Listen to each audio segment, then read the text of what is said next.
The original idea for today was to go back to Dunwich Heath to film the Dartford Warblers, but as you can probably hear on the soundtrack, it's quite breezy today, so I think it would have been a wasted journey. So we decided on Frampton Marsh, but then my friend whose turn it was to drive fell ill, so I've made a solo trip to Rutland Water, Manton Bay, to see the Ospreys. And this year, it's an amazing success story. On our previous visit in early April, the Ospreys were incubating 3 eggs.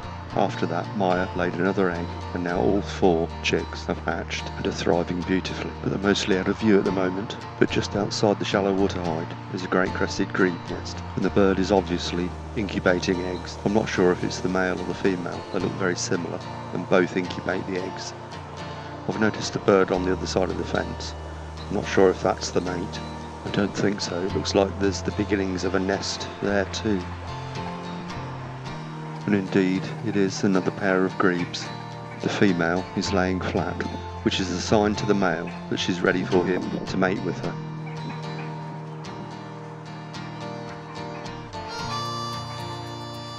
But it seems that he's not quite ready. The mate of our first nesting grebe has returned to the nest with nest material. The nest is basically a floating platform of weeds, and fresh material is added to it constantly. And at last, a clear view of the 4 osprey chicks, and as you can see, all 4 are really thriving. Maya and her mate 33 are doing a fantastic job in rearing their family of 2 female and 2 male chicks. Last year, 3 chicks hatched, but unfortunately, 1 died. Maya and 33 have been together since 2014. When her mate didn't return, she took up with 28, and 3 eggs were laid. But then 33 took over the nest and destroyed the eggs. And now, the grebe from our first nesting pair is just below me now, still busily collecting weed for the nest. And also, on the lookout for fish, I presume. And our second pair of grebes are now nest building in earnest. Also on view we have common tern.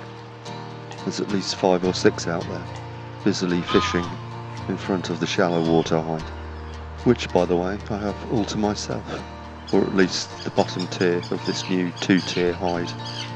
There are some people in the upper tier though. The second grebe nest is growing every minute and will soon be robust enough to support the weight of a bird and eggs.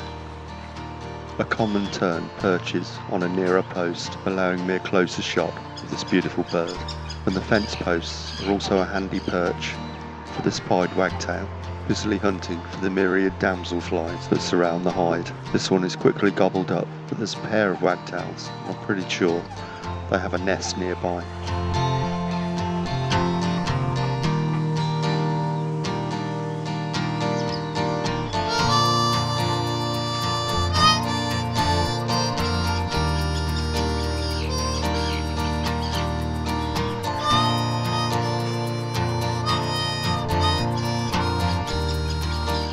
The male, 33, sits on the perch, identifiable by his blue ring. He seems to enjoy sitting on one leg with the other tucked up in his feathers.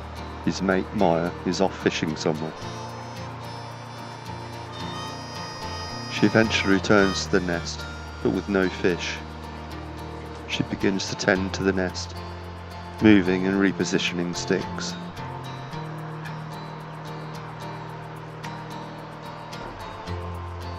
And then she's joined by her mate 33, continuing the tale of Maya and 33.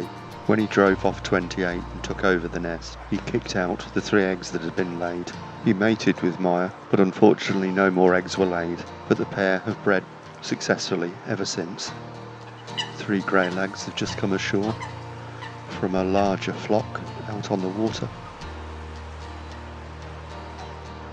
Maya has just left the nest, and 33 is left there. She's just moved to the perch above the nest and scratches her foot with those huge talons. There's a lot of wing flapping and exercising going on the nest, and I'd say for at least a couple of the birds, fledging isn't too far off. The first pair of grebes greet each other with their distinctive call and head shaking. Hopefully quite soon it'll be time for a change of incubation duties, and I'll get a glimpse of the creamy coloured eggs on the nest. They usually lay between 3 and 5, but for now the search continues for yet more nest material or any fish that may pass by. 33 has returned, I think, with a fish. I didn't see him return, but it looks as though at least one of the chicks is feeding on something. I still have the bottom tier of the shallow water hike to myself, and I can't think of a better way to spend a summer Sunday morning than watching and filming these beautiful creatures. The osprey, the supreme fisherman. I wonder how lucky these guys have been. And here's the wagtail back with another beakful of flies. As the morning wears on, I decide I'm going to spend another hour or so in the hide, and I watch one of the chicks peering down into the water, the instinct to fish growing ever stronger, and more wing flapping, strengthening its wings ready for that amazingly long flight back to West Africa in a couple of months' time. As they get more and more confident, they'll start to hover above the nest, and then eventually fledge to the surrounding perches and trees and bushes. And then their practice flights will get longer and longer, and then they'll start to practice fish, swooping down low over the water, letting their talons drag along the surface. I think it's amazing that when they're only a few months old, they're able to make that incredibly long journey, and they know exactly where to fly to. And they won't return to Rutland Water for at least 2 years.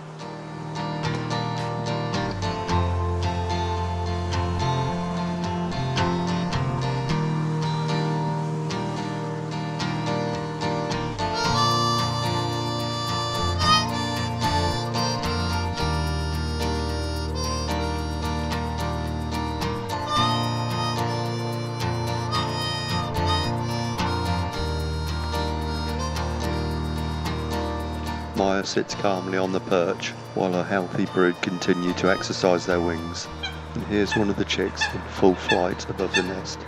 Absolutely fantastic. It's airborne for quite a while, but then lands clumsily on one of his siblings. What a wonderful sight to witness and film.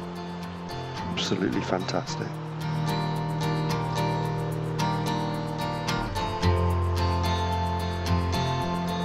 Maya moves to a higher vantage point on a branch in one of the trees above the nest platform, and 33 returns once again from a flight, but with no fish, and once again tucks his left talon up into his feathers. And back at the grebe nest, the changeover I mentioned before is about to happen. The bird that was incubating has now left the nest, and the mate is taking over. And as you can see, the nest contains 4 cream-coloured eggs. After a little bit of nest tending and tidying up, the bird eventually positions itself on the eggs and begins incubation duties. Well, what an incredibly satisfying morning here at Manton Bay. I'm going to head home now, and I'll leave you with a close-up of this stunning grebe and that piercing red eye, and a last look at those 4 wonderful osprey chicks, and I'll see you next time.